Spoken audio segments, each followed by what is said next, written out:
ஒவ்வொரு சாமியினுடைய வாகனத்தை வச்சு இந்த சாமியை நம்ம கரெக்டாக சொல்லலாம். இப்போ விஷ்ணு இருக்காருன்னா கருடன் அப்படின்னு சொல்லலாம்.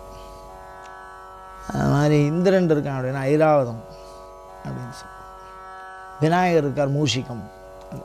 அந்த சாமியினுடைய பிரத்யேக விசேஷம். அந்த மாதிரி சிவபெருமான் அப்படின்னு சொன்னால் அது வந்து ரிஷப வாகனம் தான், விடை தான்.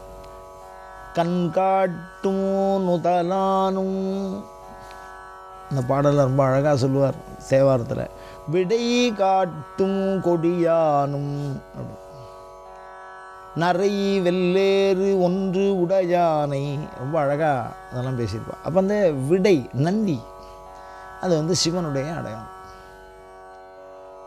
நந்தி அப்படின்னா என்னென்னா சிவன் அருளால் தன்னை நிறைவு பெறச் செய்து கொண்டது.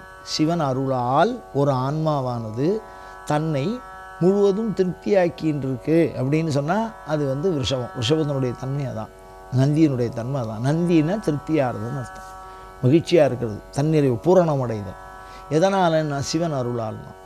என்ன அப்படின்னா அதுக்கு இனிமேல் எதுவுமே தேவையில்லை, எனக்கு எல்லாம் போகிறோம் அப்படிங்கிற மாதிரி. எதற்கு மேல் எதுவும் தேவையில்லையோ, எதை அடைந்தால் எதுவும் பெற வேண்டியது இல்லையோ, அப்படிப்பட்ட அந்த சிவன் அருளை பெற்றுவிட்ட தன்மையை கொண்டதற்கு விடை என்று பேர். அது வந்து சுவாமியினுடைய தனி அடையாளம்.